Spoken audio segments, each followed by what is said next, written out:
Everyone, कैसे हैं सब। आई होप कि सब खैरियत से होंगे। आज का हमारा टॉपिक है एक्टिव पैसिव का। हम पहले प्रेजेंट पास्ट फ्यूचर कर चुके हैं सिंपल। अब हम पास्ट कंटिन्यूस करेंगे, ठीक है। तो पहले मैं आप लोगों को समझा दूँ कि एक्टिव पैसिव क्या होता है। पहले काफ़ी लोगों ने कहा था कि हमें नहीं समझ आया, हमें पैसिव भी समझाएं, तो ये मैंने आप लोगों के लिए उर्दू में ही ये निकाला है। ये मेरे पास सेव हैं चीज़ें, तो मैंने आप लोगों से निकाला है। ये कॉपी नहीं होती, तो इसलिए मैंने वीडियो में ही आपको दिखा दिया है कि मैं आपको बता दूं कि इसमें लिखा हुआ है एक्टिव और पैसिव क्या है। सबसे पहले तो आपको पता होना चाहिए एक्टिव और पैसिव है क्या। मैं वैसे पहले बता चुकी हूँ, लेकिन दोबारा आपको इसमें उर्दू के ज़रिए समझा रही हूँ, एक एक वर्ड करके चार्ट के ज़रिए। मैंने जब पहले स्टार्टिंग में ही कहा था कि मैं ग्रामर समझाऊंगी, लेकिन वो चार्ट के ज़रिए समझाऊंगी जिससे आपको ईज़िली समझ आ जाएगा। जैसे कि जिसमें है कि जब किसी जुमले में सब्जेक्ट्स खुद कोई एक्ट करता है, यानी कि कोई एक्ट करता है, तो ये एक्टिव वॉइस कहलाता है, ठीक है। अब आपको पहले बता दूँ कि एक्टिव वॉइस है क्या। जैसे कि ये सेंटेंस है अहमद रीड्स अ बुक, ये है एक्टिव वॉइस। लिखा हुआ है कि ये जुमला एक्टिव वॉइस में है।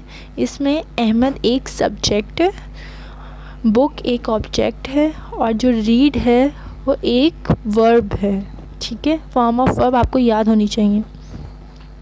अहमद जो सब्जेक्ट है, बुक जो एक ऑब्जेक्ट है, पढ़ने का एक्ट कर रहा है। कि जो सेंटेंस होते हैं उसमें सब्जेक्ट्स होता है, यानी कि सब्जेक्ट काम करने वाला होता है, ठीक है। और पैसिव के जुमले में जो सब्जेक्ट होता है, यानी कि जो सब्जेक्ट्स के ऊपर काम कर रहा होता है, ठीक है। मैं आपको ये दोबारा रीड करके मैंने दोबारा समझा दिया, जो मैंने पहले आपको बताई थी क्लास में। तो इसमें है कि Ahmad a book is read by Ahmad, इस जुमले के भी वही मायने हैं, मगर लिखने का अंदाज़ बदल गया है। पिछले जुमले का जो ऑब्जेक्ट था वो अब इस जुमले में सब्जेक्ट है, ठीक है। लेकिन जो सब्जेक्ट है अब एक्ट नहीं कर रहा, ठीक है, समझ आ गया। बल्कि इस पर एक्ट किया जा रहा है। तो यानी ऊपर हमने बताया था, जो हमने आपको बताया, अभी मैंने आपको बताया था कि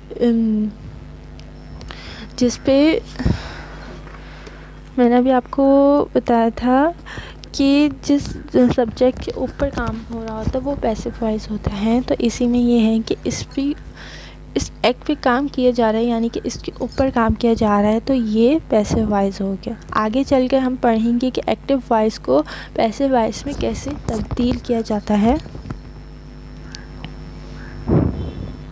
ये देखें एक्टिव वॉइस, हम ज़्यादातर एक्टिव वॉइस इस्तेमाल करते हैं। ये छोटे और पढ़ने में आसान जुमले लगते हैं। अब जैसे कि जब कोई डायरेक्ट ऑब्जेक्ट ना हो, जैसे they departed immediately after the movie was over, ठीक है।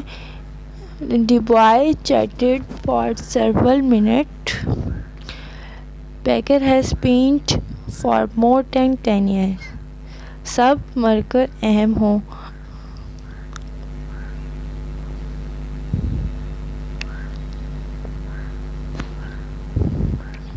ये आपको अब समझ आ गया होगा। ये साथ साथ उर्दू भी लिखी हुई है। मैं पूरा टॉपिक रीड नहीं कर रही, क्योंकि वीडियो में मैंने आपको दिखा दिया, तो आप लोग ख़ुद रीड कर लीजिएगा। अब जैसे कि ये पैसिव में इस्तेमाल होता है, पैसिव वॉइस कब इस्तेमाल होता है, जब हम नहीं जानते कि एक्शन किसने लिया है, ठीक है।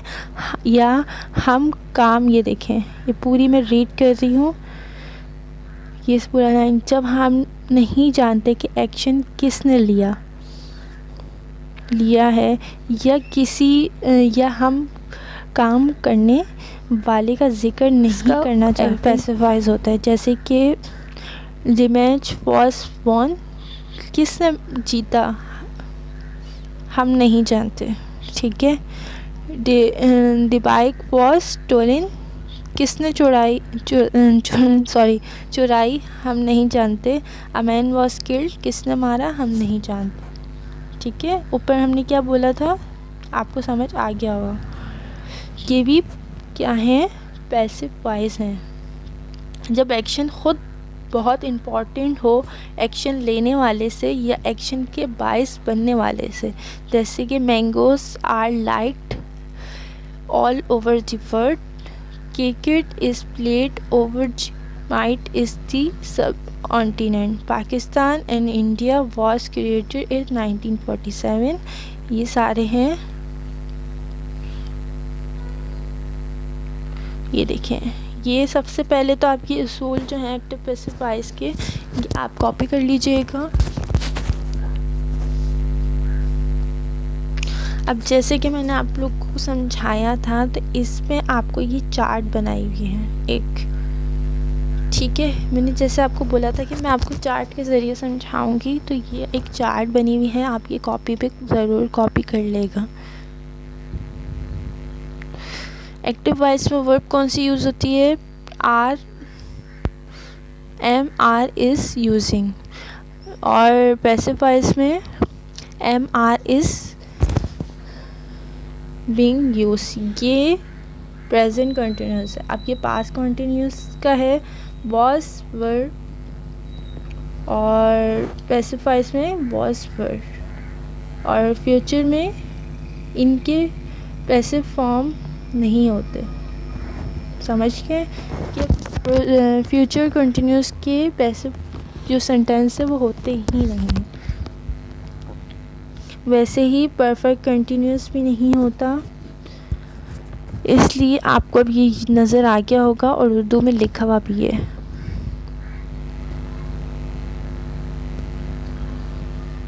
अब है प्रेजेंट इंडेफिनिट, जैसे मैं पहले करवा चुकी हूँ, ये आप देख सकते हैं। जिस अभी एक रूमी नाम की लड़की ने कहा था कि हमें पैसिव भी साथ समझाएं, तो आपको जब ये बता दिया है कि जैसे कि ये पैसेज है, आपको मैं ऊपर ट्रांसलेट बता चुकी हूँ, तो आप वीडियो गौर से देखें कि पैसिव की भी बात की गई है, पैसिव की भी सेंटेंस बताया गया है। ही इज़ प्लेड बाय, हम बोलेंगे तो आपको बहुत ही समझ आ जाएगा ये तो पैसिव वॉइस है, तो हमें इस पर चेंज कैसे करना है ये मैंने ऊपर डेफिनेशन में बता दिया है। आपको अगर डेफिनेशन आ जाए तो समझ आ जाता है ईज़िली। अब ये कंटिन्यूस का है, जैसे कि एक्टिव वॉइस में है असलम इज़ प्लेइंग हॉकी, तो इसको पैसिव वॉइस में कैसे चेंज करेंगे, hockey is being played by Aslam. जैसे कि आपको मैंने इस PDF में बताया हुआ है, एक मिनट,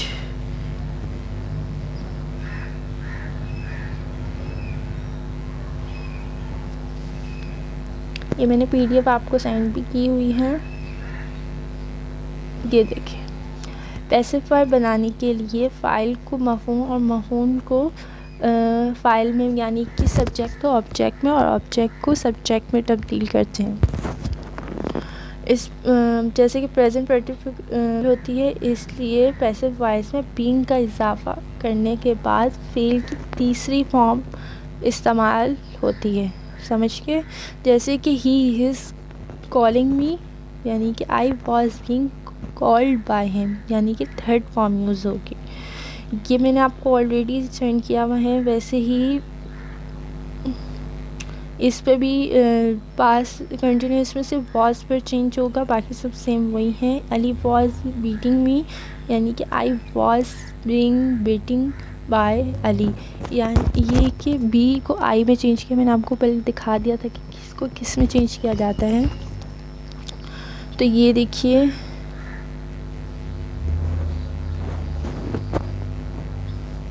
ठीक है, ये सारे आप रीड करेंगे तो आपको समझ आ जाएगा। और वैसे ही फ्यूचर टेंसेस वैसे होते नहीं हैं इनमें, लेकिन यूज़ की गई है। इसमें भी शेल का इस्तेमाल किया है, विल, शेल वगैरह, बस। वैसे ही प्रेजेंट परफेक्ट है, उसमें यही होता है कि हैज़ और हैव यूज़ होता है और फॉर्म तीसरी फॉर्म लगती है। ये देखें पैसिव, अब सब कहते हैं कि इसमें डेफिनेशन, आप उस जो लिखा हुआ है PDF में, आप उसको रीड करेंगे, आपको समझ आएगा उसकी डेफिनेशन असल में है क्या, तो आपको इजी समझ आ जाएगा। मैं आपको वैसे भी चार्ट मैंने आप लोग के लिए ये जैसे कि आप अब सारे ये जो हैं perfect, future perfect, past perfect आप ये अब रीड करेंगे। तो मैं आपको एक और दिखा दूँ कि पास्ट परफेक्ट आप ये अब रीड करेंगे। तो मैं आपको एक और दिखा दूँ कि आप लोगों के लिए मैंने एक और ये देखिए बहुत इजी तरीके से मैंने आप लोगों के लिए निकाला था। ये देखिए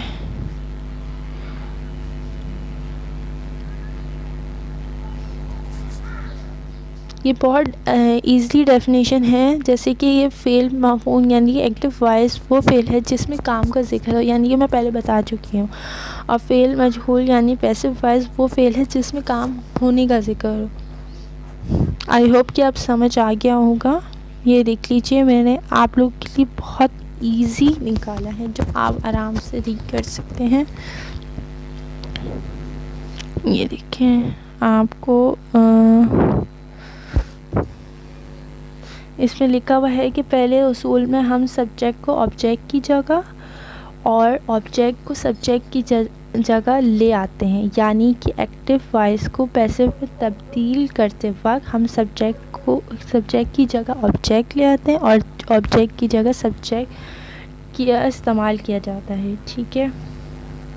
तीसरे उसूल हम थर्ड फॉर्म यानी कि थर्ड फॉर्म के फ़ौरन बाद इस्तेमाल करते हैं। ये देखिए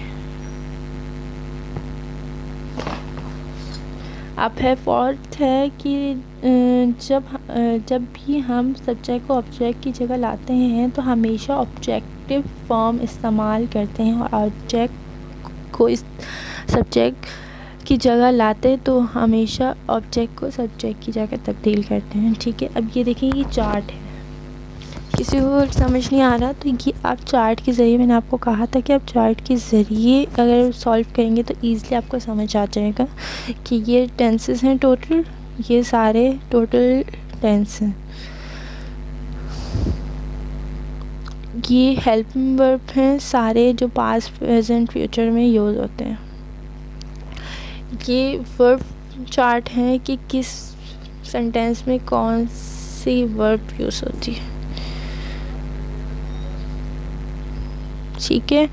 अब है कि अभी कौन सा पढ़ रहे थे, आई थिंक ये था।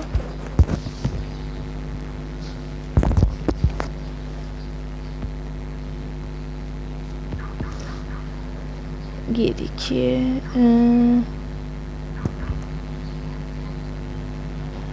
सारे I, we, you, they, he, she. और ऑब्जेक्ट में क्या होगा, me, us, you, them, him, her. She को हर में चेंज किया, ही को हिम में किया, दे को दैम पे किया, यू को यू में चेंज नहीं करेंगे, वी को अस में, आई को मी में। इट को भी इट में ही रहते नहीं थे, उसको चेंज नहीं करते, मैंने आपको पहले बताया था। ये देखिए आई ईट हिम, आई जो है ऑब्जेक्ट है, ईट जो है वर्ब है, ऑब्जेक्ट जो है हिम है। और ऑब्जेक्ट को चेंज किया, ही इज ऐड हो गया, ईटन थर्ड फॉर्म बाय मी, आई को मी में चेंज किया। इतना इजी है, आप लोग को समझ आ जाने चाहिए, इतना मुश्किल कुछ भी नहीं है तो आप लोग को लग रहा है। ये देख लीजिए।